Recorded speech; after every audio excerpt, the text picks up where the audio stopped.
the Pediatric Lounge, a podcast taking you behind the door of the physician's lounge to get a deeper insight into just what docs are talking about today. From the clinically profound to the wonderfully routine and everything in between.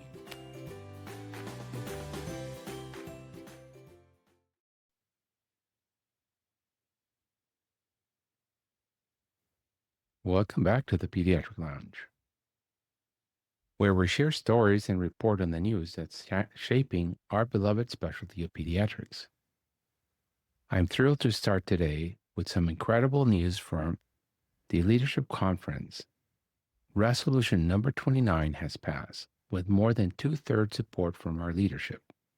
I want to give a special thanks to Peter Pogaskar, immediate past president of Rhode Island, AAP, Dr. Jesse Hackle, current chair of the Committee on Workforce, along with our chapter presidents from California, Colorado, and Missouri, and the Executive Committee of Endocrinology for their tireless advocacy. This groundbreaking resolution calls for the AAP to endorse screening guidelines established by ISPAD and ADA. Although not binding on the board, here's why this matters so much. With a simple point-of-care finger prick testing, we can prevent 11,000 cases of DKA at presentation and avoid those devastating PICU admissions. Think about what this means. Thousands of little ones will be spared the trauma of diabetic ketoacidosis and its complications, including cerebral edema and death. Their families will have a much softer landing into managing this disease.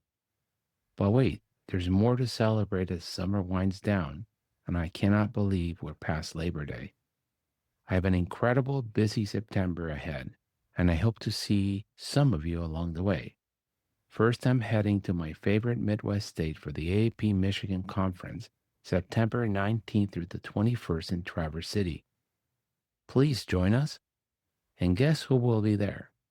Our dear friend and fellow podcaster, Dr. Leah Cagino from the Pediatric Meltdown. Can't wait to catch up with everything about baby George and in between. Then I'm off to Denver on Thursday, September 25th to join the world's premier diabetes researchers and our favorite Dr. Katie Schaefer from Bloom Peds in Michigan for the mini fellowship Prevent the Crisis, a free evidence-based CME program designed to help pediatricians prevent decay and provide better care for our patients, along with Dr. Kimber Simmons, who will be leading this session. Again, it's free, and it has CME, and its own bias, and it's real evidence-based medicine. I wish we had more of that, and I really do hope that you join us for that one-day mini fellowship. So I hope to see you in Traverse City or Denver. After all, we pediatricians are the best. Now let's dive into today's show. Good morning, and today we have a wonderful guest, Dr. Jose Cucalon Calderon, who is a friend of one of the other guests in the podcast, Dr. Tyler. So I'm thrilled to introduce our guest today, a dedicated pediatrician bringing both clinical expertise and academic insight into our conversation. He has served as associate professor of pediatrics at the University of Nevada, Reno School of Medicine, where he's helping shape the next generation of pediatricians with 17 years of hands-on experience treating children and families in Alabama and Reno. He brings a wealth of real-world knowledge to his academic and advocacy roles. Among his many contributions to our community, he is co-chair and developer of the National Hispanic Association, past president of the Nevada NHAMA, director of advocacy and outreach at Renown Children's Hospital, and secretary-treasurer for the Nevada chapter of the AP, as well as his champion in the Smoke-Free campaign and chapter immunization representative. Welcome, and if I may, I'm going to call you Jose. It's a joy to have you on the podcast. No, thank you very much for inviting me. Very delighted to be here. Thank you. So we always ask with the same question, why did you become a pediatrician? I'll tell you a story when I was doing my first day of pediatric clerkship in Guayaquil, Ecuador, which is where I'm from. I had never done pediatrics at all. First day, we go to one of our local community hospitals, Calderon Becerra in Guayaquil. And our attending that day takes us on tour. We go through the emergency room and he starts asking us questions about rehydration of a kid that was with a very hypoactive, was just truly lethargic while the parents were crying and worried about this kid. So we gave the formulation, we threw out the numbers, and we gave him the prescription for just normal saline, really, to do a couple of boluses and for the kid to end up afterwards being admitted to the floor. And that was our first exposure to peds that all of us had in my class. The next morning, we moved on with our tour, then we get some class, and then the next morning we were going to meet for rounds in this communal ward that we had in this hospital. I opened the door of the ward, and the same kid that I saw the day before, not looking very well, was with an IV on their arm, up and down jumping, with a little car with two little cars making them fly around and screaming and yelling and being happy and playful. So I recognized the child, and being able to feel that I had a hand into getting this kid back to play is the reason why that day and that time I ended up deciding, this is what I'm going to do for the rest of my life.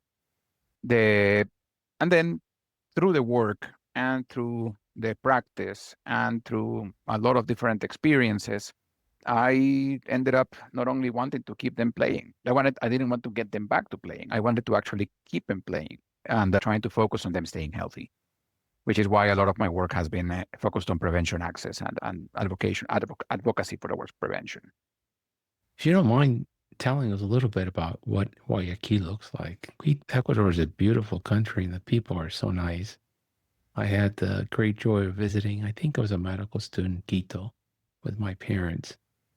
And the food, it's so close to the ocean, so you get just wonderful fresh seafood.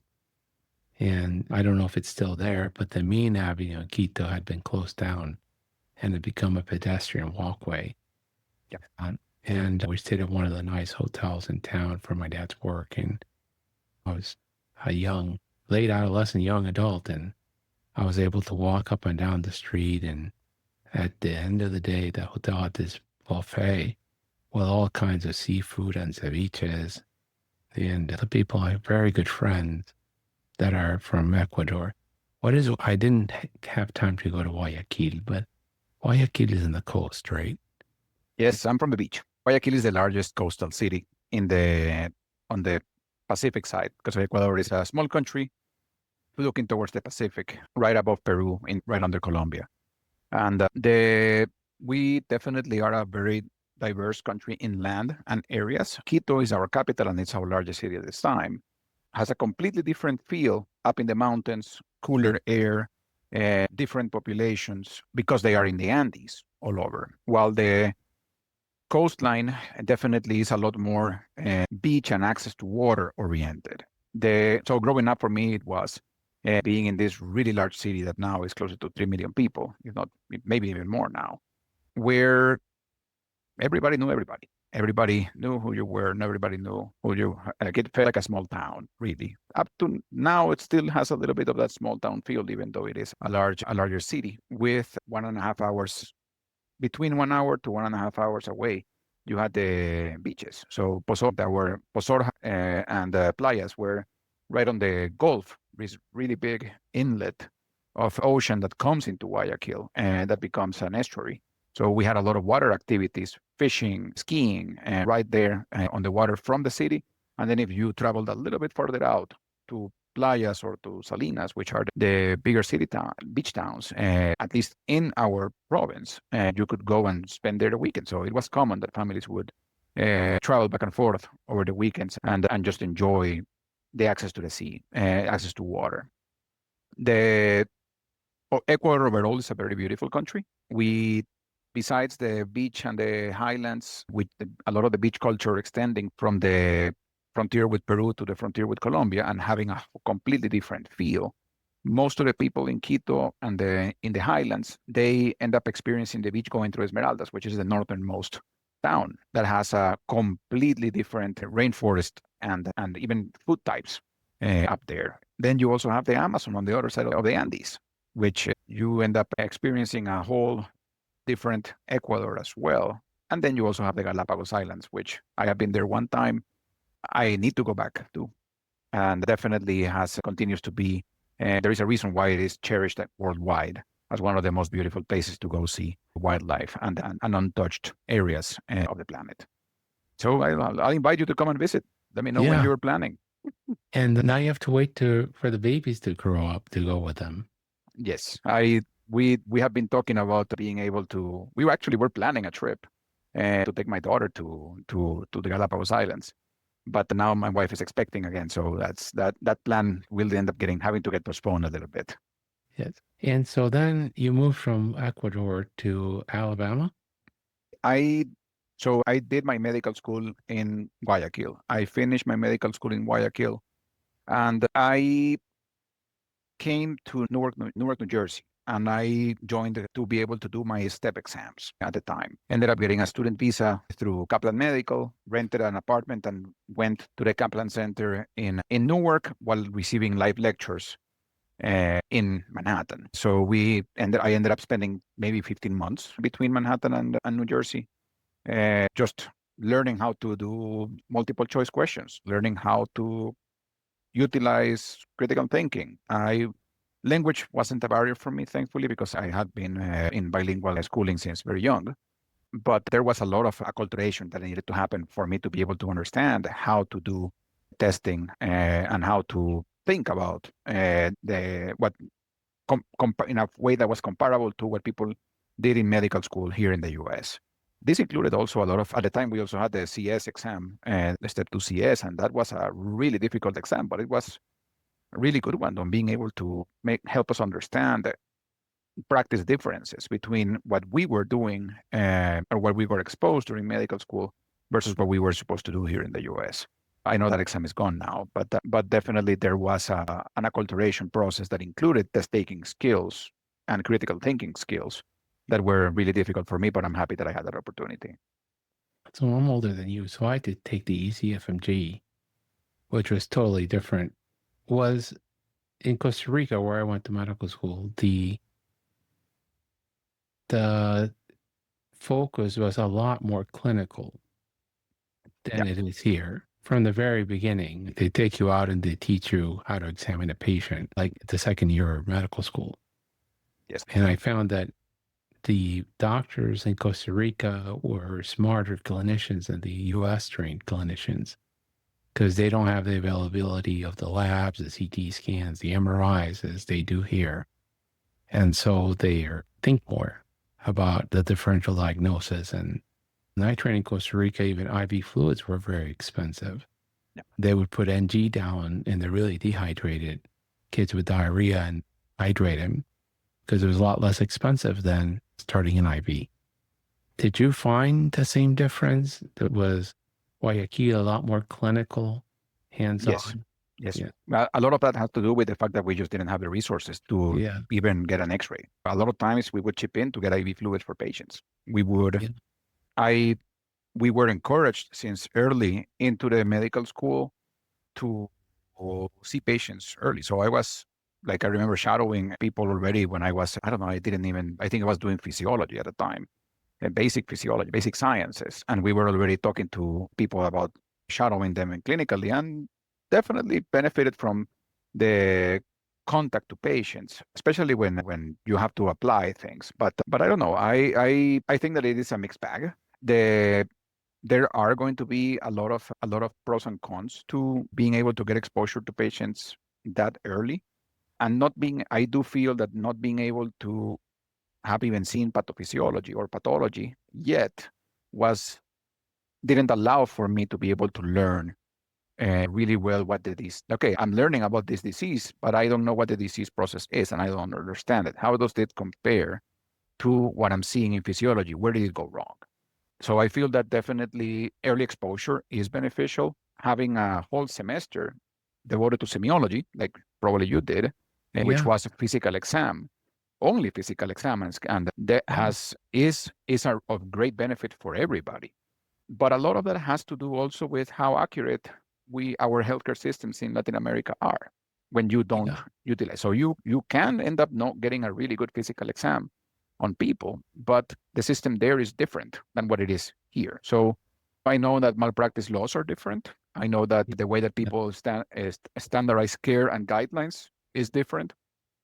So if you look at both structures, how do you get from point A to point B while protecting the patient's best interest without having as much imaging or as much testing? I think that's why I'm going back and forth about it being detrimental or not in some cases. I definitely rely a lot more on my physical exam findings than some of my peers do, as I have been exposed to work here in the United States.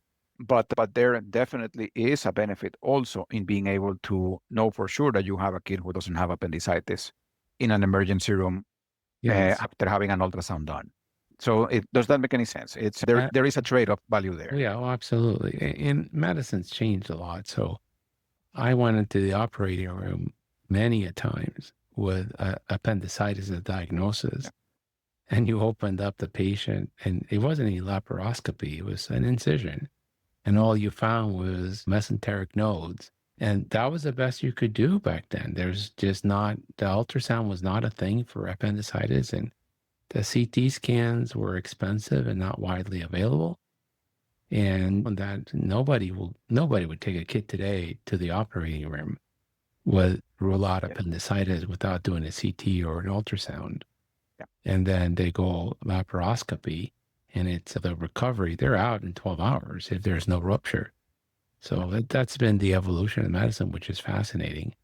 But my perspective from Costa Rica, because our countries are much younger than the U.S.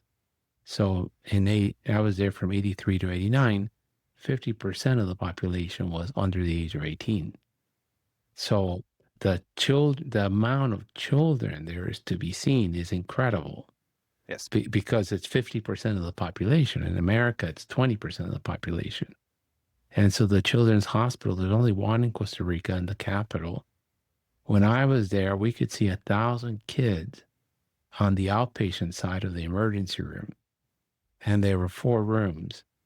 There was a room for those that were vomiting, one for those that had wheezing, one for miscellaneous, and the 4th room was a 3rd-year resident. So anything that didn't fit into diarrhea, wheezing, or I want to watch this kid for a little bit, the senior resident would watch, would examine and decide, do I need to send them to outpatient consult, or do I need to write them a prescription, or do I need to actually put them in the emergency room for a workup? Yep, totally. We had that experience as well. Of course, because you don't get sued, we would walk out on these benches with a senior resident, and he would say, what's that? And it's scabies. What do you treat him with? Quell. All right, give him the prescription. Yeah. What's that? Lice. What do you treat it with? Lindex. Okay, give him the prescription. What's that? Impetigo. What do you treat it with? Keflex. Give him the prescription. No, there's no chart. It's just... So it's processing people. It's processing people more than treating disease a lot of times. And then I'll never forget this because I put an NG tube down on a kid on the floor when I was an intern in Michigan. And I was ready to just hang some fluids to feed the kid. And the nurses freaked out. I'm like, you can't do that. You can't do that. I'm like, what do you mean I can't do that?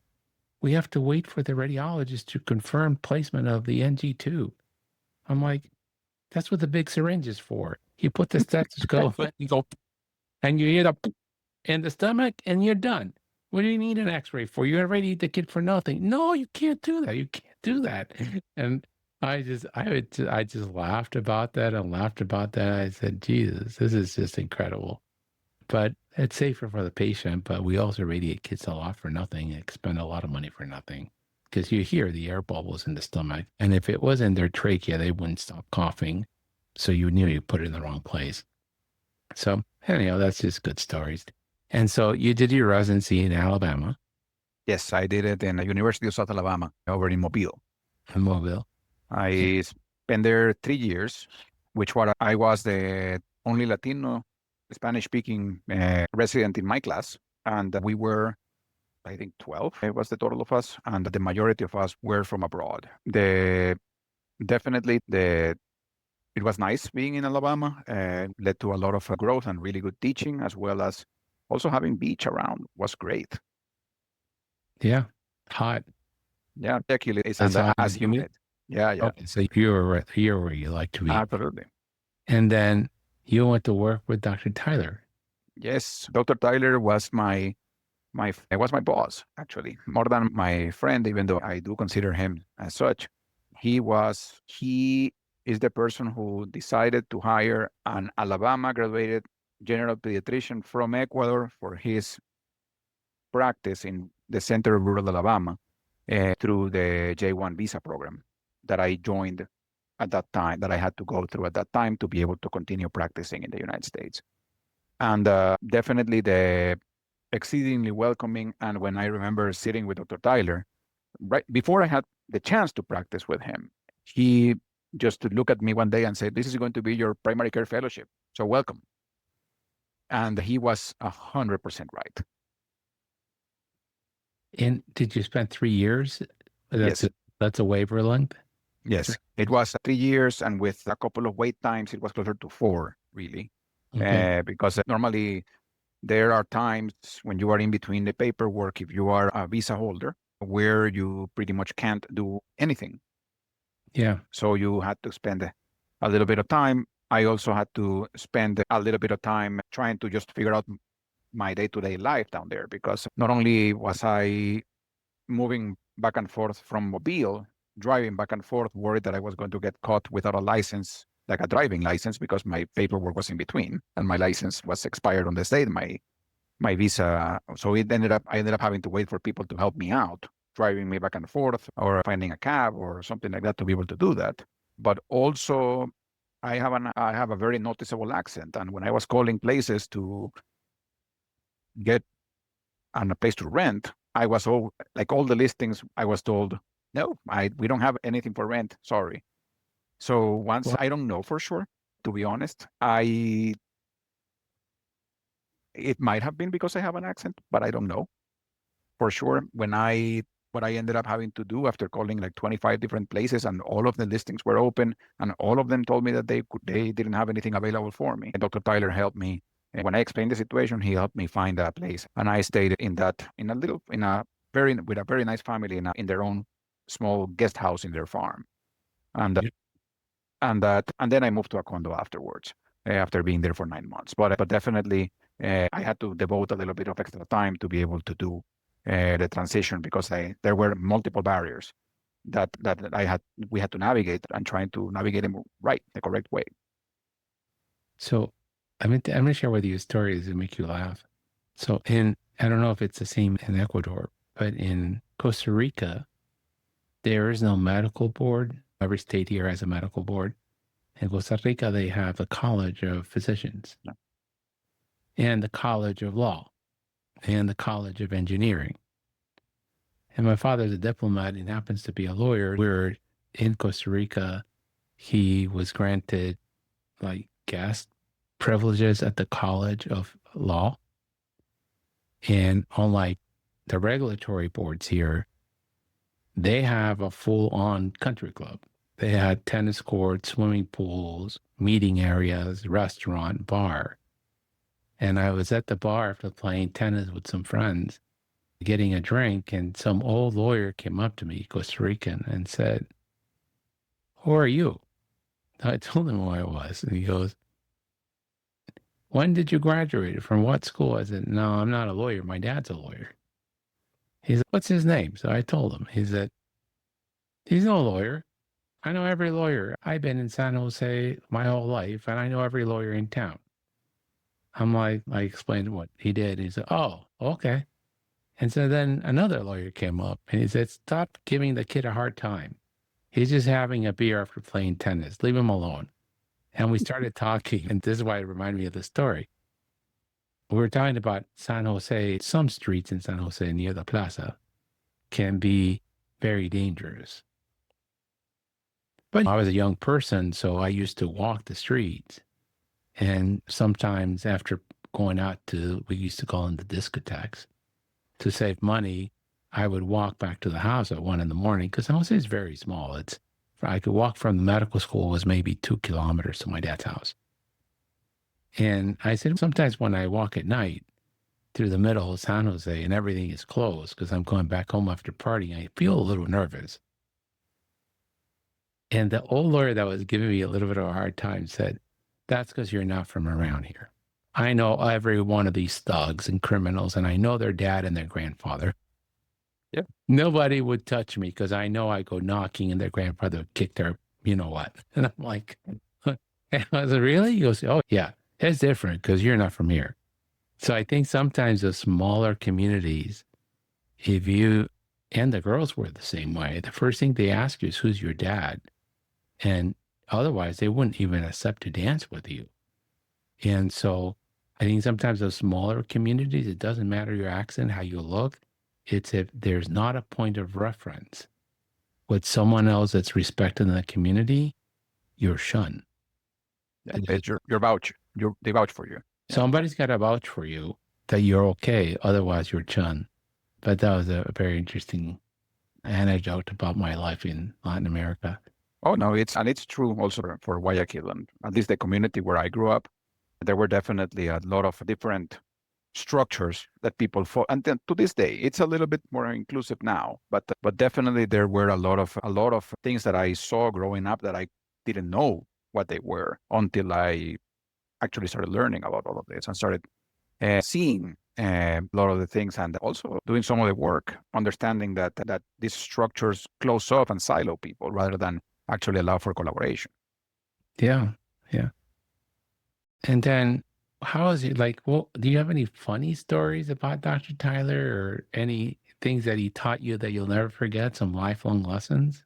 Oh, yeah. Let me think. Dr. Tyler. So community outreach is one of the things that I hadn't done much during residency, but I actually came to learn from Dr. Tyler. So he was a very big supporter and advocate for the United Way. Believed in their mission, believed in Boys and Girls, like he participated in Boys and Girls Club. He also supported and made sure that we had the return and read books in our clinics at all times. So one day he comes to me, it was maybe my first year there. And he comes to me and said, why don't you go talk about Ecuador to the Boys and Girls Club this afternoon? I was like, I don't know if I have told you this, but I get stage fright in English. So he just looked at me and said, nobody knows about your country. So, and he didn't mean it in a bad way, but these are kids. They're not going to know about your country. Go and just tell them what life in your country is. Tell them what animals you have. And I just looked at him and said, okay, I don't know if I'm that comfortable with it, but all right, I'll do it. So I go and I am in front of this group of maybe 50 kids, all of them in their pre-K and kindergarten years, jumping and running and stuff like that. And I started talking about Ecuador, and nobody was connecting with anything. And then I talked about turtles, and I talked about iguanas, and I started talking about the marlins, and I started talking about guinea pigs, and everybody was just like completely quiet, paying attention to the stories about the little animals and the different things that we saw, the condors or how I had iguanas like land on me from the trees sometimes when I parked in my medical school, how the cars were full of poop. And it was such a nice experience and very rewarding being out there talking to kids about just educating them in how things happen or what life in other places can be. That actually was, I'm always grateful to him for that little nudge that way. Dr. Tyler also, one thing that he always showed me by a lot of it by example was to always be available for people. And he's a pillar in his community and across all of Alabama for a reason. And there is a reason why he has been there so long, and everybody just completely loves him. He's always available. And every time he has a reason to help, he's always going to be there. Even if he has a really good reason or he doesn't have a good reason, if he can do it, he's going to say yes. And that's something that was very rewarding seeing. Not only do I appreciate him also as a friend and as my former employer and as a mentor, to be honest, but also as a role model. He's He role modeled a lot of things that with time, I have come to practice once I moved to Reno, because when I made the move up here, there wasn't that much coordination by a pediatrician on community involvement here in Reno. So I always reflect back on my time down there. We also saw mostly Medicaid patients in the clinic, and we had really busy days, and we had very little support from specialties in rural Alabama. The primary care fellowship aspect of things definitely applies, especially how do you ask patients what they need, and how do you actively engage them in collaborating in their own healthcare and the things that they are going to be able and willing to do as a first step to be able to make that health choice. And then understanding that you could also do a little bit more. I am part of the generation that ended up getting some instruction in mental health care in residency. Okay, but it was mostly geared towards ADHD. There was not much more that we were dealing with in primary care in our training. But when I joined, Dr. Tyler had been managing mental health already for 20 plus years. And then his patients were coming to see me, and okay, so this is going to be definitely, there is a need primary care wise for us to be able to meet this need, especially in this community at this time. So I better up my game. So reviewing, learning, discussing with him cases, talking about medications, talking about safety profiles. What are the barriers to access? What are going to be the things that are already available? What are the things that we need to give advice on? So all of that is something that I continue to do to this day, that started when I was down there. Cultural humility is also something that I learned during there, because again, as I said, I'm from Ecuador, and I wasn't delivering care to people that I had any shared background with at all, in any way, shape, or form. So asking the patients, so why this and not this? How do you feel about this? What is your experience being able to buy vegetables in a supermarket? Or do you have a farmer's market where you can go and buy fresh produce? So why a chicken nugget bag and not a frozen broccoli one? And just starting to ask all of these things about how people were able to do things allowed me to develop some of those skills myself, which I didn't know were cultural humility. I didn't know what the name of it was, but being open to learn from my patients and being able to adapt to that information without judgment, and then trying to help them meet their needs, started also there for me, which has been useful, and is something that I to this day continue teaching on. Yeah. So it's interesting you say that he's always available, because I find there's two types of people. There's the people that are always too busy, and there's the people that say, I'll be done with the patient in 5 minutes. Can I call you? And among those people is Sue Cressley. Sue Cressley always has time for a pediatrician. And then the other one that I think also always has time is Elan Sharps. He's had a really busy schedule. I'm getting on a plane, but I'll text you as soon as I land. Fantastic human beings. They're always available, no matter what they have to do for you. And that's a beautiful trait. Other people are so busy. Everybody's busy, but that's going to be the thing. So one of the beautiful things about pediatrics in the United States is that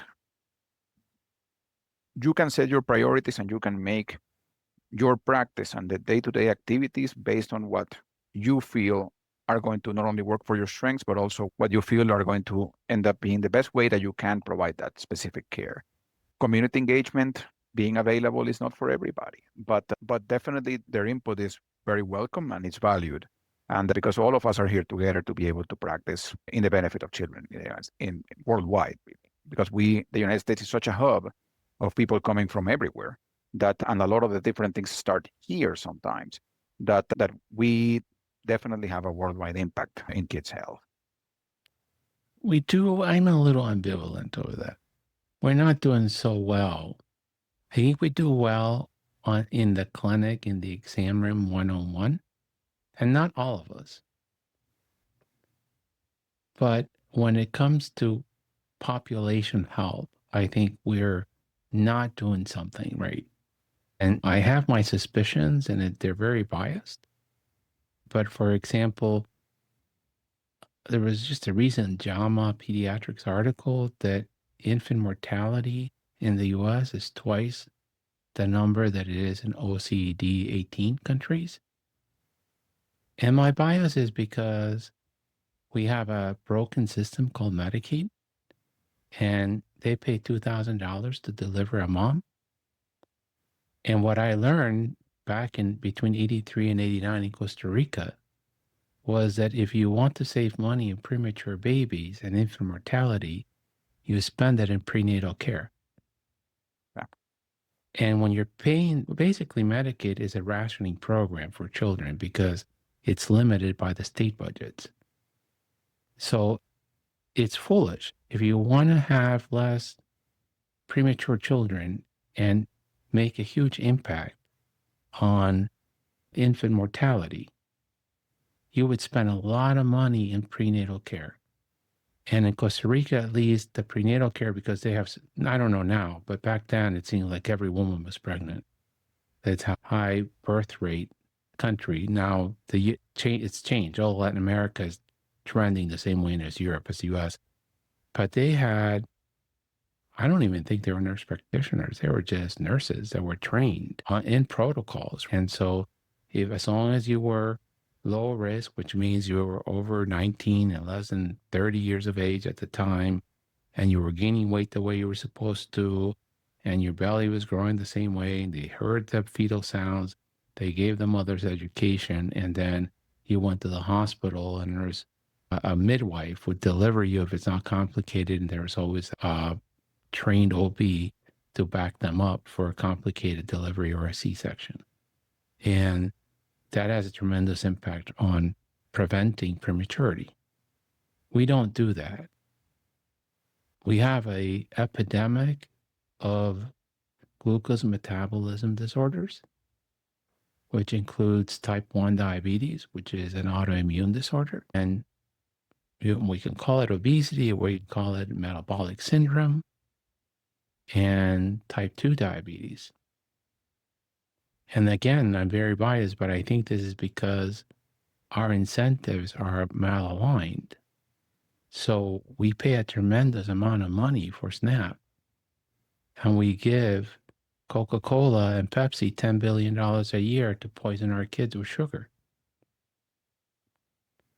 We spend $7 billion buying formula, which is full of sugar, and cow's milk, which is it's an inflammatory protein, and at times causes kids to actually bleed, as opposed to feeding the moms like they do in Sweden, where somebody comes to the house with a sandwich for the first 3 months after you delivered, checks on mom, make sure mom's eating, and saying, no, we don't buy formula.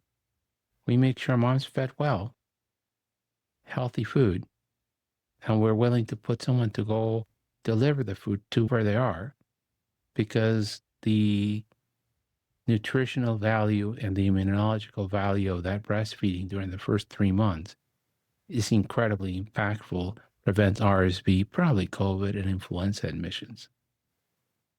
So I would not like to export to Colombia or Costa Rica or Ecuador those bad habits, because population-wide, we don't do great. Now, if you have cancer, there's no one else who can treat you better than the U.S. But I would like to export good practices that can impact thousands of people and not one or two persons. And I think that's where we're failing in the U.S. And it's cruel. I learned this in Costa Rica. They look at you and they're like, so I'm over the hill. I'm ready to die according to the rules. You're over 55. You had a good life. You're a bad disease. We're not going to spend the resources on you, because we could spend $500,000 on you, maybe 50-50 chance you survive. You got at best another 10 years. Or we can go buy vaccinations and do prenatal clinics. And the impact is so much greater because we can help so many more people. And that's how they look at it. It's not personal. And people are accepting, their culture is accepting of that. That's so the being able to. So first of all, you're mentioning your biases, and I'm glad that you're aware of them. That's definitely all of us have some, and working through them can be really difficult. A lot of the times, they definitely come from our lived experiences, our informed exposure to different things. Right now, being able to effect positive change through policy and advocacy is changing a little bit. As for example, one of the things we're talking about, preventive health, one of the things that we're working on here in the state, on Nevada, is so we don't have the Office of Smoking and Health at the national level anymore, through whom all the health districts in the country used to get access to smoking cessation counseling and smoking cessation services. So if we're talking about prenatal health, why did our option for treating second and third hand smoke for these pregnant people or for the parents before they even conceive, why did that go away? Same thing goes for we talk about the states right now are trying to figure out how they are going to continue offering that service, though. So there's definitely a lot of creative thinking and collaboration and partnership in trying to meet that specific need. But smoking is the number one reason why we have early deaths. We have a lot of the different healthcare costs, and there is an overrepresentation both in minorities and in people with poverty. So is that the reason why we continue having this? Is that the structure that... I want to ask you a question, because what I've noticed in the clinic, and I don't do clinic twice a day. I'm a per diem doctor now, but it's near Quantico Marine Base, and it's all minority and mostly Medicaid. This is what people say under-resourced. The smoking is nowhere near what it was when I started, but they've replaced it, especially within the African American community, with marijuana. And the room will just stink. I used to hate going out to bars because you come home and all your clothes stunk of that smoke. And it took 2 showers to get it out of your hair, and it just made me nauseated. But they passed laws that only in Florida can they still smoke in bars. Maybe in the casinos they can still smoke in the bars, but other than that, the restaurants and the bars don't let you smoke. Now it's just the smell of pot. And that cannot be good for the kids either. The data. So now that we have people actually, because of the lack of the changes in legislation and marijuana use and possession and all of the things that have happened over the last 10 years, people are starting to study and agree to actually confide in the researchers that they are smoking marijuana and marijuana alone. So a lot of the data that we are seeing now, especially for cardiovascular disease, that was before compounded by either people not wanting to disclose marijuana use or dual tobacco product, because that's also a big part of the population. We are starting to see that some data trends are just like showcasing. Cardiovascular disease is one of the big ones for marijuana. I think that COPD also is the other one that is starting to show, because you're putting still smoke in your lungs. Knuckles. Yeah. So as far as the second and third hand smoke exposure, we don't have, as far as I know, we don't have anything current showing a big data trend, just like we did for SIDS with combustible tobacco. But a lot of the same things are going to be present in that smoke. So once we have more collection of data and we understand that better, that also is going to come. In general, the big concern with marijuana, in my view, in my optic, is going to be a big twofold thing. Number one, you can have an impaired caretaker. Okay, people talk about all the time about, oh yeah, organic, natural. When I have this discussion with parents in the office, I normally tell them, yeah, snake venom is organic and natural as well, and you're not going to go ahead and drink it or smoke it. The other one is that, what kind of role modeling do you have for your kids? Role modeling has a lot to do with as very consistent showcasing data for tobacco smoke, and some of it is also starting to show up in vaping. But I haven't seen anything yet for marijuana. But my guess would be that if it's socially acceptable in your environment, that's going to be also something that your kids are going to just normalize and do as a way of coping with difficulties, which is definitely not healthy for them. So, probably there, sorry, I cut you off. Go ahead. go on. So probably there, again, it's a failure of population health. So I always tell the parents, and they look at me like I'm crazy. I'm like, I rather the teenagers have beer. They're like, what do you mean? I'm like, it's hard to get drunk on a beer because you have 3 beers, your stomach's full. These kids are so small, especially the girls. They're so small, they take 3 beers, you feel like you need to take a nap, and you can't drink or eat anymore. You're done. And the amount of alcohol in the US beers is so little that, yeah, you're going to get a buzz and then you're going to sleep for 3 hours. You're done. That's the harm you're going to do to yourself. But because beer is easily spotted and they get in trouble, then they chug vodka or tequila. Now, it doesn't take many shots of vodka to take a 15-year-old girl who weighs 100 pounds and make her drunk out of her mind. And because it looks like water, you can put her in a water bottle and chug it, and nobody knows. And vodka doesn't really particularly smell much. That's why people use it. And it's more dangerous. I prefer that to see them with a beer can to know what they're doing. Well, right now, definitely the alcohol intoxication rate in teenagers is concerning, and that is also something that has stayed steady in some of the data over the last few years. And I participated in one of the American Academy of Pediatrics campaigns about raising awareness of that. Right now, so even the talk about alcohol is something that is changing, given that in the past, I think it was the past year, we had a Surgeon General coming out and asking for a label as a carcinogen, which is already approved and established in other parts of the world. And we know that there is a strong relationship with certain types of cancer for alcohol, and that there is really no safe amount of alcohol use either, because we don't have a good understanding of how variable the alcohol metabolism is in each one of us, which is part of the reason why in the United States, we don't recommend any alcohol to anybody if they're pregnant, because we don't have a good metric for fetal alcohol spectrum disorders. And when my wife recently went to Ecuador, for example, she was visiting there, and she went there for vacation, and definitely now she is visibly pregnant, and was hanging out with her friends, and all of her friends were telling her, like, my doctor tells me, lets me take a couple of glasses of wine, lets me have a beer, or beer is good for breastfeeding. And my wife tells me, what do you think? No, that's an easy no. Yeah, so many things to parse here. But first of all, there's a malt drink in Colombia that doesn't have alcohol. Okay. And all the pregnant women drink it like there's no tomorrow because it produces more breast milk. Yeah. And that's just cultural. Also, looking at my uncles and my dad in the parties in Latin America, the young people, when I was young, you didn't go to a party to get drunk out of your mind. You went to dance with the girls and meet girls. Yeah.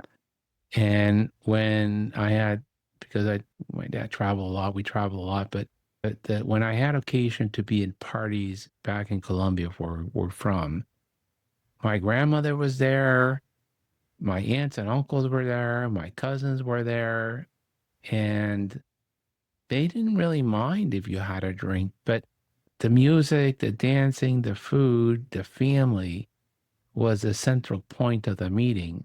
The alcohol was just like, okay, so, and that I found very different in America. The kids go out to get really trashed, not to socialize, but to get trashed.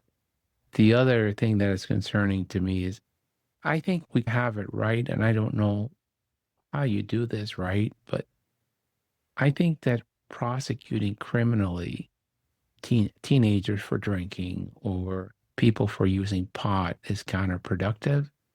I think that what it is telling me is that these people have some sort of pain that they're self-medicating with.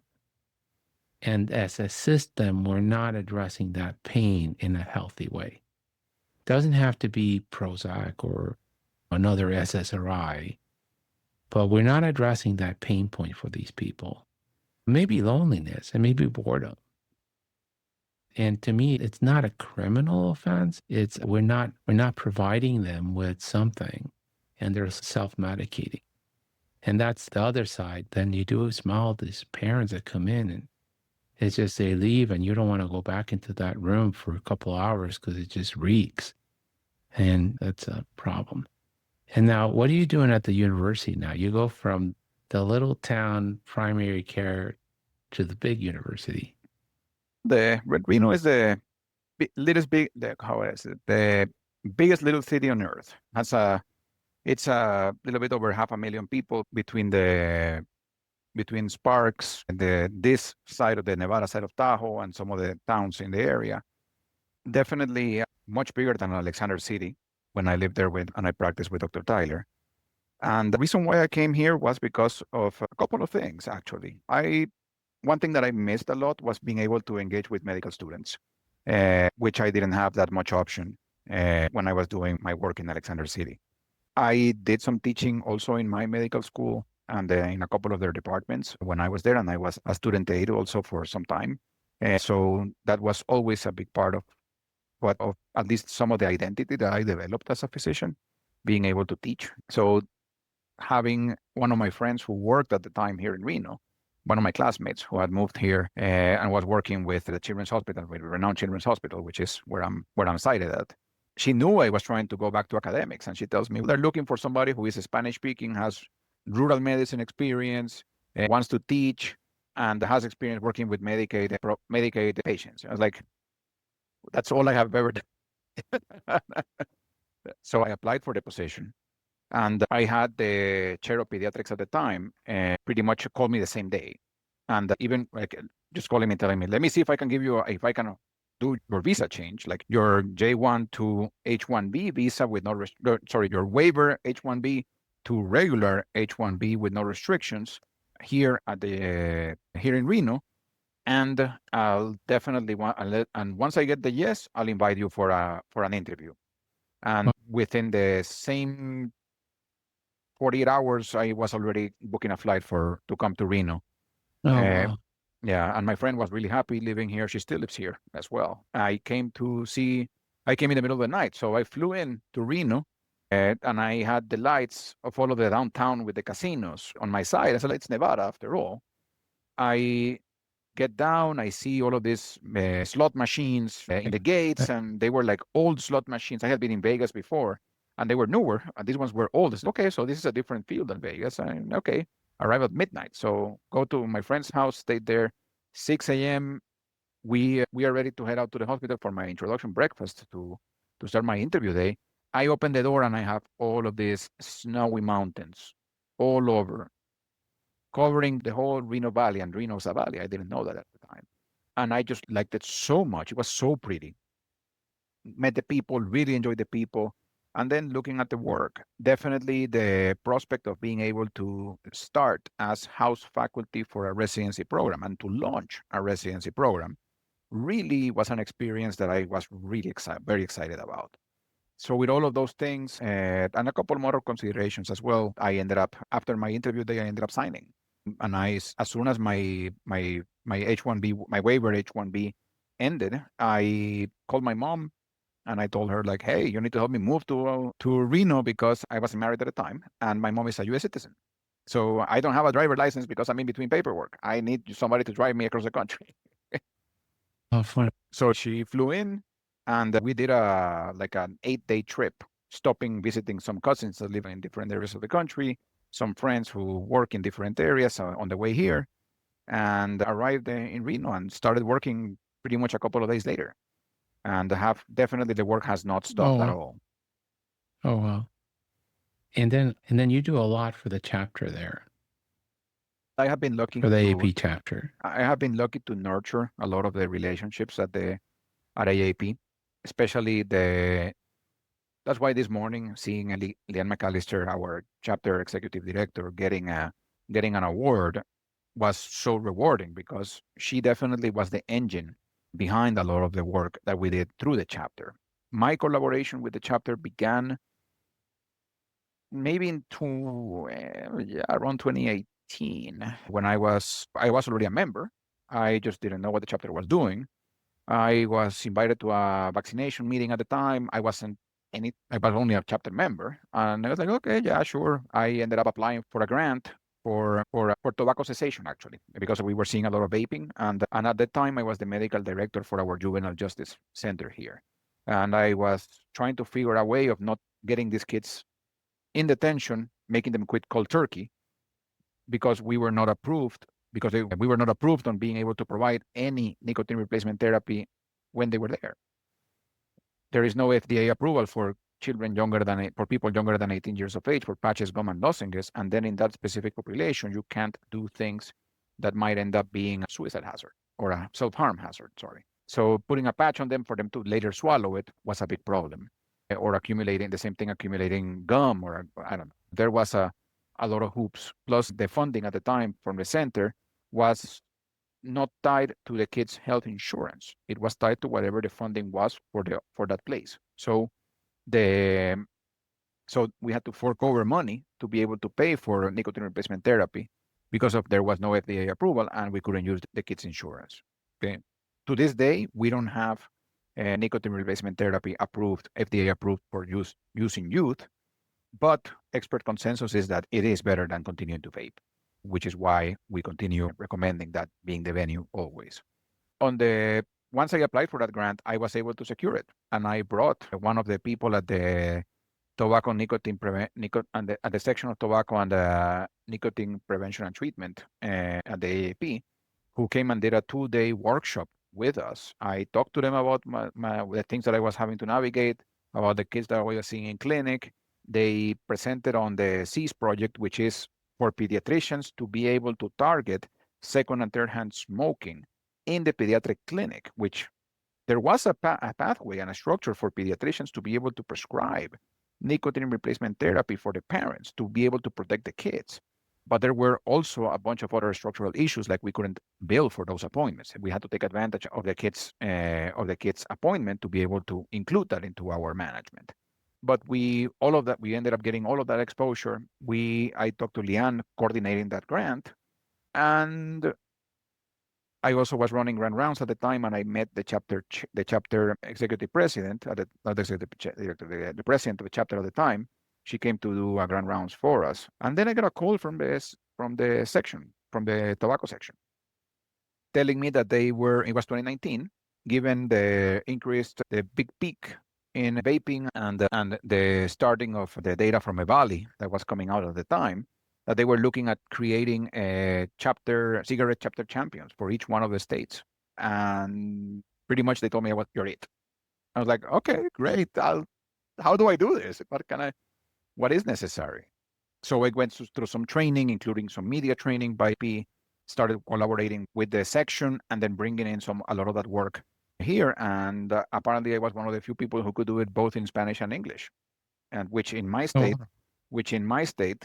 being a 30% Latino, with probably half of them being Spanish-speaking households, that was a really important thing that the chapter wanted to support. So that ended up starting a lot of my collaboration with AP locally. That work, looking for different faculty development opportunities, I applied for the National Hispanic Medical Association's Leadership Fellowship, because they ended up having a lot of the policy and policy collaboration, community stakeholder, and even the media training that I felt was going to be useful for me in this type of work. And I applied, and 2 days later, I received a call from one of the executive board members from the National Hispanic Medical Association telling me, hey, we saw your CV, we saw some of your tobacco work. Why don't you launch a chapter here in Nevada? We don't have anybody in Nevada, so let's make a chapter. You're it. I was like, okay, so how do I do this? Oh, wow.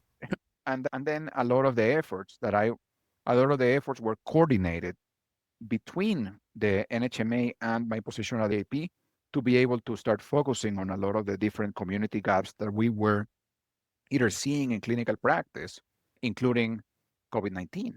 COVID-19 happened right before the NHMA call happened. And there was nobody who could do vaccination outreach or even disinformation,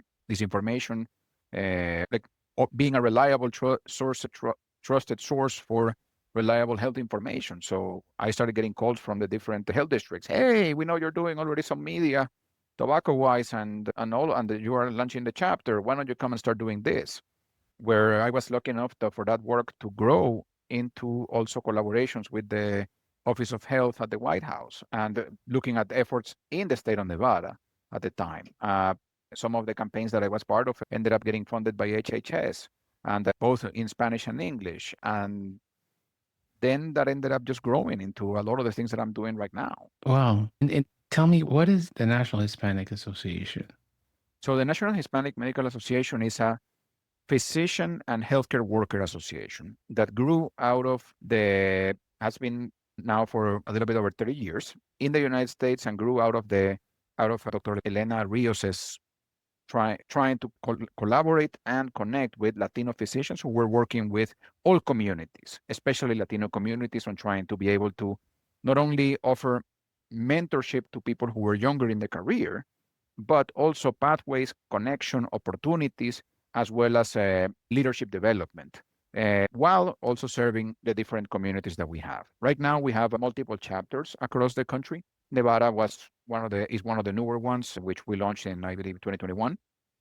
And with the goal of being a trusted resource by the communities that we serve, helping navigate health equity access to pretty much all communities that we serve. Because once we start improving things for somebody, normally there is a way of being able to also grow that work into everybody else around them. And with an intention of also now growing into being able to support faculty development, training opportunities, federal into local policymaking. Through some of the training that I received, as well as my chapter development, I was able to serve as advisor for a couple of bills of legislation last legislative cycle. And I presented one of these bills of law called the HOPE Act in 2021, wow. in 2023, sorry, for the state legislature at the time. Both me and Maria Fernandez, who is our current chair of the National Hispanic Medical Association, family medicine training, graduated here in the University of Nevada family medicine class. What is the HOPE Act? So the HOPE Act was expanding Medicaid to be able to families that didn't have an active immigration status at the time. Okay. One of the big structural issues that we were seeing that almost fractured our healthcare in the state of Nevada was the amount of unpaid coverage that we had during the COVID-19 pandemic for unclaimed bills that ended up almost collapsing our health system and ended up raising all of our health insurances, because that's how you end up covering that gap, is by raising the insurance primes for everybody else to be able to keep the hospitals running. With the HOPE Act and not including immigration as part of the admission, as part of the criteria for enrollment, every dollar that wasn't counted for, the estimate by our senator was that we would end up getting 60 cents of each dollar covered of that deficit that happened. It ended up getting heard, revised, passed both Senate and Chamber, but it wasn't signed into law. Definitely, that is something that we are looking to bring back at some point, because we don't have a way of being able to Nevada historically is one of the states that has very interesting history. This state was the first, I think it was the first actually, to be able to sign the Affordable Care Act into law a few years ago. And a lot of that has to do with the fact that we were at the lowest rung of healthcare coverage and poorest health outcomes out of all the states in the country. We have slowly crept up those numbers, but we still have a significant shortage. We have better insurance coverage now, but we still have a significant physician shortage across the whole state, with a very big divide of no coverage in all of the rural areas. And if you look at the map of Nevada, it's a really big state, and it takes around 8 hours to drive from Reno down to Las Vegas. And then it has 3.5 hours to Elko, which is the northernmost larger town. So there is almost nothing in between. But there are people living in those areas. We have here in Renown Children's, we have a really big catchment area of all of northern Nevada, as well as the eastern part of California and the western part of Utah. Yeah. So we missed one thing that I was just going to say. I've been to a lot of places in the world. And I've seen active volcanoes in Costa Rica, and really, there's just really not a more beautiful place than Lake Tahoe. Yeah, I'm no, not, it's I incredible. don't like California as a general rule. I hear people so oversell it that when I go, oh, you're going to go to San Diego, you'll never want to leave. I go to San Diego, I'm like, the water's cold. It's a military town, you know. What's across the border? Tijuana is across the border. This isn't that, like, compared to the beaches in Costa Rica, this is not that exciting, folks. But Lake Tahoe is unbelievably beautiful. Yes, Unbelievable. it is one of the prettiest places on earth I have ever been. It is just unbelievable. The beauty is stunning. The watercolor, the mountains. It's cold though. It's also Huh? cold. The It water is is cold. cold. I was there in the winter, so I didn't go in the water. Oh It no, was it's even during the summer. Like I normally get to my ankles. so I can't beautiful. go further in. My daughter, who is born here, Yeah, she like sees the water and she just really. yeah. Oh, But well, you're I talking can't. about access to care. It's a problem because there's so many layers to that. We have to be careful not to incentivize medical tourism because it's not fair for the farmer in Iowa and Missouri that working from sunrise to sunset to be taxed so that they can provide care for somebody that just crosses the border. That's just not fair. Even Medicare was assigned that you can't access Medicare unless you work for 10 years. It's a concept of we all have to be good stewards of our community, and the community will take care of us as long as we contribute to the community. And so the people are really, so now the OBB has made that impossible. If you don't have a Social Security number in 3 years, you will not be able to be on the Medicaid rolls. And but the people that know a lot about this, they talk about a system that I think would be more kind and definitely could be implemented and probably be supported by all sides, which is a reinsurance program that is not managed by the government. Because the government, any government, they all lie, they all cheat, and they all take your money and spend it for something else. That's just the nature of politicians. They just want to be liked. So there are reinsurances that are already functional within the US that, for example, Renown's Children's, I don't know how it's structured, but say it's a private company and they're self-insured. And so they put a set amount of money to cover expenses for their employees. But then they go out from Berkshire Hathaway or Swiss Re's or Lloyd's of London and buy reinsurance. And if so, one person within their employee pool has bills over 100,000. Renowned Children's doesn't pay that bill, but their reinsurance kicks in, and they take care of covering the bills for that one event, which is the same way your homeowner's insurance works and your car insurance works. And that can be easily funded by taxes on not-for-profit hospitals and what I call claim administrators, because United Healthcare is not an insurance. They're taking the state's money and they're providing the state with the management of the claims, and they're providing the state with a network of doctors. And they charge for that. And then if they overspend, next year they come back and say, hey, you paid you $2 million. We spent $2,100,000. If you want us to participate in your Medicaid program, you got to pay us $2.5 million now because we got to recover what we lost last year and have a profit. But they're not taking the risk, not on the Medicaid side, and not on the self-insured side. And I think that would be a more humanistic approach if somebody comes in here into the country, they don't have legal status and whatever. I had this happen for a colleague of mine, a pediatrician in Costa Rica. His nephew was visiting. They didn't know he had leukemia. And his platelets dropped while he was visiting the US, had a stroke, ended up in a neuro ICU, unfortunately passed away. But there should be a way to cover that person once you get to a certain amount of spend, that we provide them with the emergency care so that we can be humanistic, we can be kind to each other, and we don't leave the hospitals on the lurch for this money.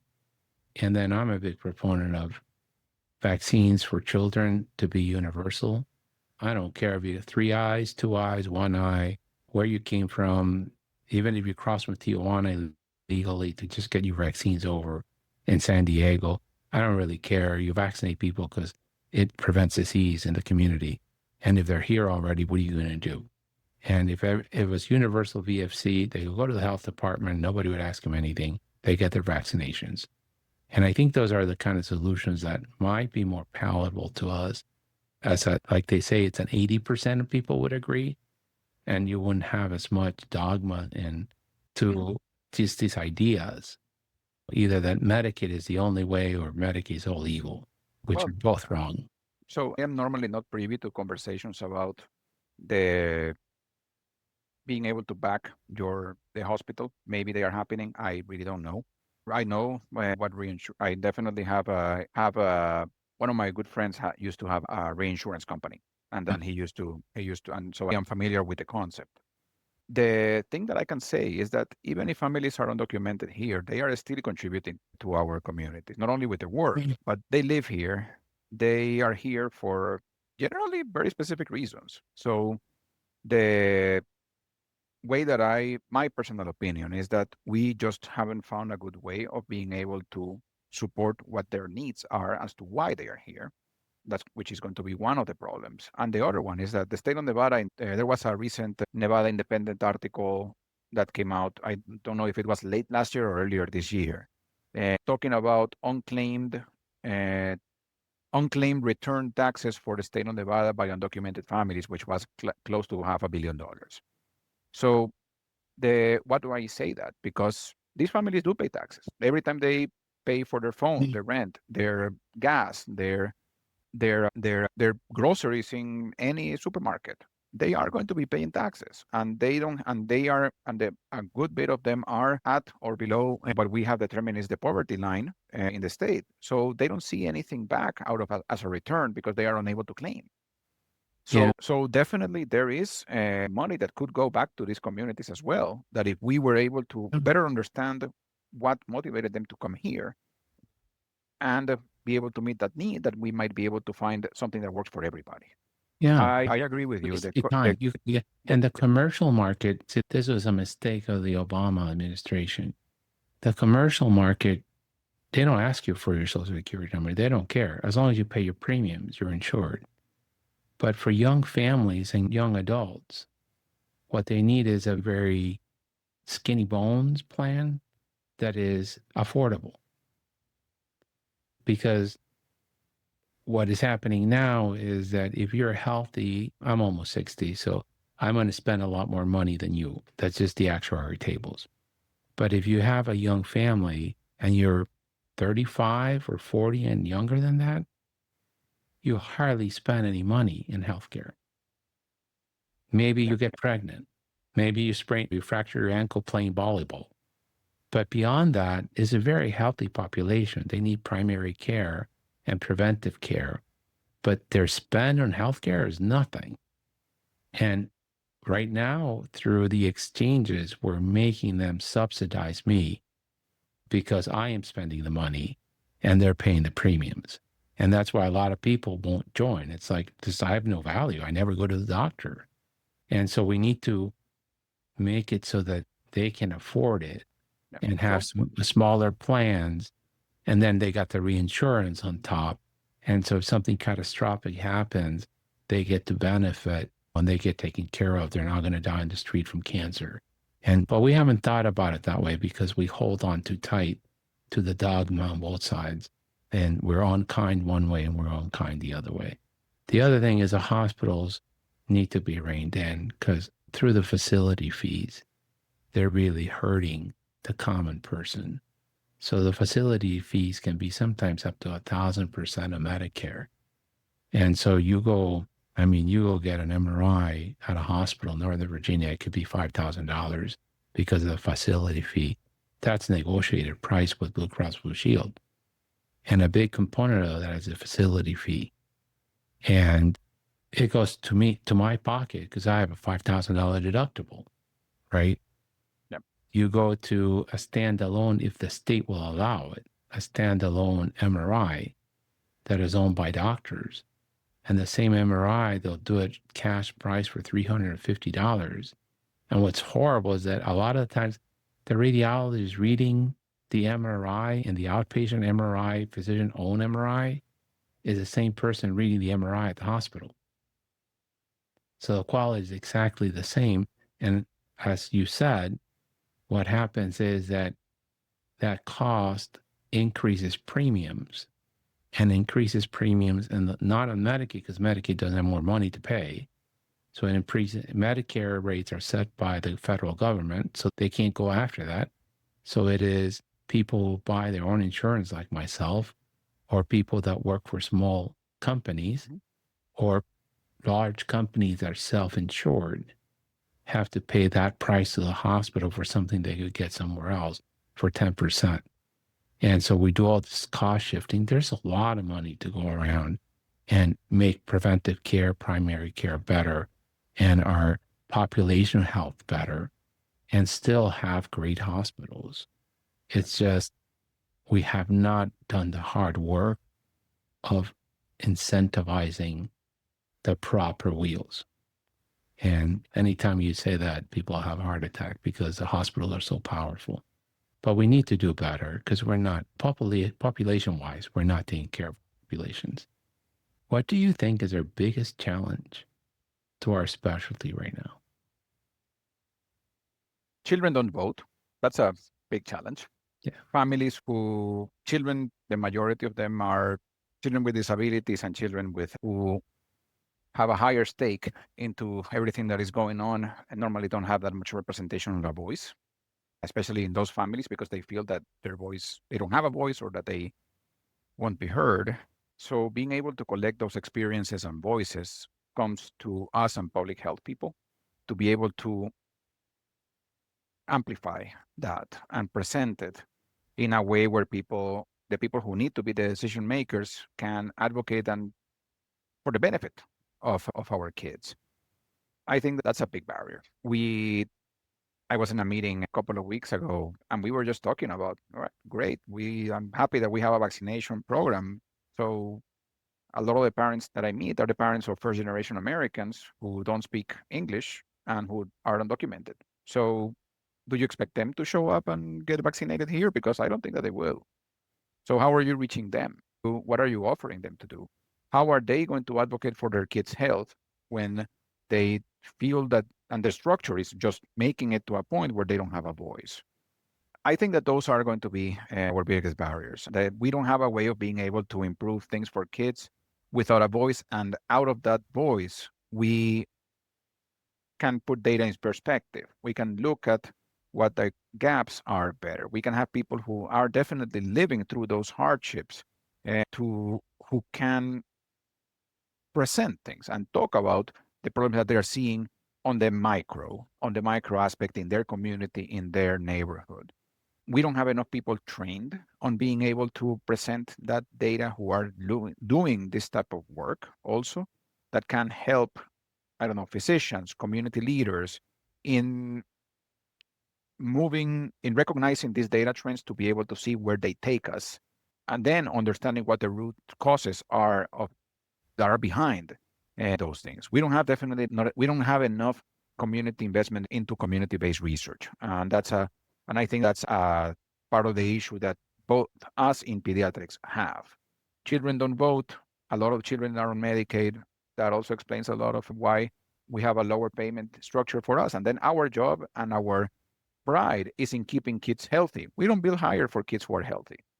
So the counterpoint is, okay, I'm great at managing chronic disease, but I would rather prevent them from getting to that point. So how do we bridge that gap while we feel that our work, which is on par with every other medical specialty, is very valuable, because we are trying to save people from getting sick, as well as saving money to everybody, because that's going to be the investment that we also do when we are keeping kids healthy, is that later down the line, you are going to be saving money anyway. How do we get people who make those choices and make those decisions to understand that there is benefit for everybody? The only way that we can end up having a healthy generation is by investing early, like you said. maternal health, preventive health, preconception information, evidence-based information directed towards teaching, understanding those gaps, understanding how that plays out, and then making sure that kids are staying healthy and that they are born in good condition as well. So yes, everything you said, I agree with. I will push back on some things that you said. So I think you said something that I think is a key word. There is no pill and there is no intervention that I can do in the exam room that can make a community that's unhealthy healthy. So Yes. community investment, which is separate than healthcare dollars, needs to be addressed. Because healthcare dollars, you're paying me to take care of the kid with RSV. Okay. But who teaches a mom to breastfeed for the first 6 months? That is community. Yes. Who teaches that mom not only to breastfeed, but to avoid whole milk while she's pregnant, to avoid whole milk while she's breastfeeding, to stay hydrated, to sleep well, to eat vegetables and whole meats? I don't have the resources to do that. That's community investment. And we need to talk about the solution to our chronic disease problem in pediatrics is not just the exam room, but community investment. Absolutely. So when you asked me earlier about advocacy, this is what advocacy allows for you to do. It allows for you to understand what your community has to offer, coalition building, and then also be able to, some of the conversations I have started myself, a lot of the work that I have been involved in has been community stakeholders calling me and telling me, hey, we are looking at data this way. This data is here. How do you feel that aligns with what you're seeing in clinic with your patients or in your community? So being always available, just like I mentioned earlier with Dr. Tyler, to be able to have that conversation whenever you can have it is going to be definitely always a good starting point for people to be able to just talk. Decisions get made in the center. We end up getting polarized by everything all the time. And definitely everybody has a right to their own opinion about everything. But the place where we move things forward is by not getting polarized. It's by staying at the center and recognizing that we need to talk to everybody. We have to work with everybody. And having conversations. Yes. And having conversations. Because you don't have to agree with what I said, but you can still listen. And maybe out of 10 things that I say, there's one that we could agree on and we could work with together. Yes. And where I will push, so I'll repeat this because I think it's very important. I think the Vaccines for Children program should be universal in every state. And if you don't have the money to see a pediatrician, you should be able to go to the health department and get your vaccinations. No questions asked. You're here. What's your age? Where's your vaccine record? Okay. You're due for this. Here's your shot. Okay. We could do that at a bare minimum. I will push back, and I pushed it back very hard with Sue Cressley and the AAP, is we should stop talking because words matter that children don't vote.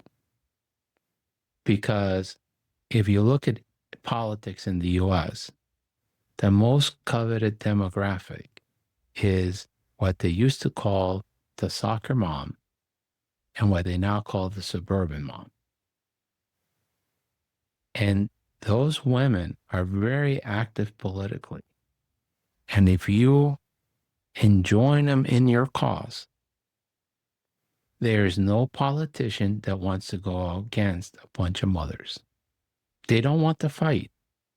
They will figure a way to give them what they want to get reelected. And so our job is, as pediatricians and advocates, is to change our lexicon to mothers and grandmothers vote. And when I have a problem taking care of children, then I'm going to tell every mom that is engaged and smart what the problem is in my clinic. And I'm going to invite them into webinars. And I'm going to explain to them. And I'm going to help them organize. And then I'm going to ask them to call the congressman in Nevada that represents my district all the same week, one after the other. Because That is a button that pushes the politicians to take notice. And we have it in our pocket because they're in our lives every day. And that's one of my big criticisms. Let's not say children don't matter, children don't vote. Let's say moms are the most important demographic in politics in the US. Yes, And but if we bring them in with us and we organize them, I we can. completely agree with that. I can be, but you also have to. I don't know what your patient demographic is, but I can tell you that is not true for my patient demographic. And I, The less and educated you are and the less resources you have, the less engaged you are. But there's ways to get to organize community, even when absolutely, and when that's they're where low research. socioeconomic status, Yeah. so that they can make a difference. And you don't need all moms to help you. You just need a group of really active moms. So, which is why I normally mention the data-driven community-based resources that you normally. So this morning, the Child Advocacy Alliance is the one who hosted this event, and they presented their 2025 child health data printout with all of the information. So that's what I'm talking about. An insight into the experiences. And you might need people to be able to get the context as to how that experience plays out. Okay, but if you don't have a way of being able to have your voice heard, I can tell you that probably half of the parents that I serve they have talked to me about not having a voice, or they are having they have a little different prospect than being a parent who goes to a school and stays in a soccer field, trying to advocate for something that they are seeing with their kids' People classmates. have 2 jobs. And then they have 4 jobs. Then they have to feed 5 children with 4 different jobs. They don't have time to be with their kids. And then you have a bunch of other different types of cultural stigmas. I can tell you that it is rare that I meet a parent from abroad that has a big advocacy streak. It is rare. I have met them. Don't get me wrong. I have one of the moms who is a Peruvian who definitely has every time she gets an invitation for like serving as a stakeholder in a focus group, she normally does it through the Boys and Girls Club and stuff like that. She always goes. Okay. But it is rare because the common understanding is the less waves you make, the more people will leave you alone. Yeah. And then the other part of it is, I don't know how culture is in Costa Rica when you're growing up, but los trapos sucios se lavan en casa. So people don't like talking about their different things. And my experience has been that I have worked now with pretty much most of the Latin American communities in the United States, from different countries, from different places, from different walks of life, different levels of socioeconomic ICS. And that is one of the things that is surprisingly persistent through everybody. That also counts for mental health, but it's yes, absolutely. So culture is difficult, right? Because my mother is a typical Latina. She's a pain in the rear end. Okay. And you could have, if someone had told her to leave the exam room, when I was an adolescent, that they were going to examine my sisters a year younger than me by themselves, she'd have grabbed them by the neck and killed them. Yeah, I have that all the time. Right? Because her daughter's not going to have sex till she gets married. Okay. And the answer to the idea that in the exam room is, you had sex, you fell in love because you have a baby that you're bringing to the office. So it seems like it's a very natural thing to happen for people to fall in love. Unfortunately, some of us fall in love with the wrong person and end up divorced, like I did. But others don't. Others don't get married and have a wonderful experience and raise their children together. So it's not the end of the world. Yeah. Happens every day. And my mother's, like you said, mental illness does not exist. Yet she cured her anxiety by meditation, except she doesn't know it, which is she would pray the rosary every night, go up and down the hallway, praying the rosary with the beads. That's People, that's meditation. It's not all, but it is meditation. You're slowing your brain down to quiet your anxiety and being able to go to sleep. Whether you do it with a rosary bead, whether you do it sitting in a quiet place, or you do it by riding your bike for an hour and a half, this is just how we calm our minds, because all of our minds want to race. But to counterpoint what you just said, it's difficult. Culture is difficult. And I've always said that one of the tragedies of the experiment of this democracy is that it's given so much power to the individual, and the federal government's powers are limited, which is what has kept the democracy alive for 250 years, but it creates some terrible inequalities. So in Northern Virginia, the county closest to DC is called Fairfax. It is an incredibly wealthy county with top schools in the country. The next county is where I live, Loudoun County. It is based just on income. It is the number 1 or 2 counties in the country. And if you look at demographics for Loudoun County, having a college degree makes you stupid here. Everybody has a master's, a PhD, or a doctor's degree.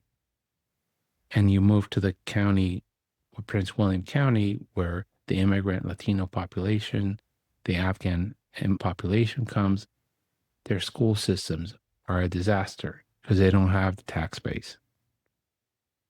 And in my county, the school teachers hate the mothers because half of them are lawyers that are not practicing. And whenever something doesn't go right in the school, they're threatened to sue.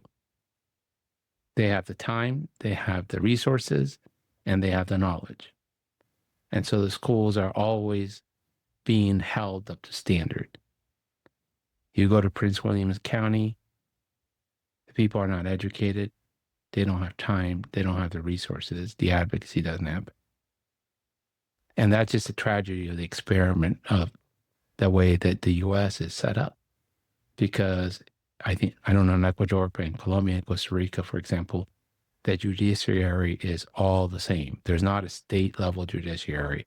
All the courts are federal. All the police is national police. The educational systems are all national. They're federal. Every kid may not be great, but everybody gets the same shot. In the U.S., all these things are very local. And if you're in a wealthy neighborhood, you get a lot of advantages. And if you're not, just 5-10 miles is a totally different country. But even in that, all you need is 1 or 2 people that are willing to stand up and be a sore thumb, and the world changes. I agree. I completely agree with that. I agree with the important thing is, at least for us as pediatricians, recognizing that our role might end up being not only as a spokesperson, but also as somebody that is accessible for people to come together and collaborate with. You're turning into community organizers. Absolutely. That's what you have to do. Thank you for your time. You're very generous with your day off. And it was just really wonderful to speak to you. And I hope to see you in Denver. You will. Plans so far, definitely I'll be there. Great. That sounds great. Thank you for listening. This has been a production of the Pediatric Lounge. On the show notes, you will find links to our co-host and other important notes, as well as a timetable of the topics discussed today. Don't forget to follow us on social media and subscribe to wherever you listen to your podcast.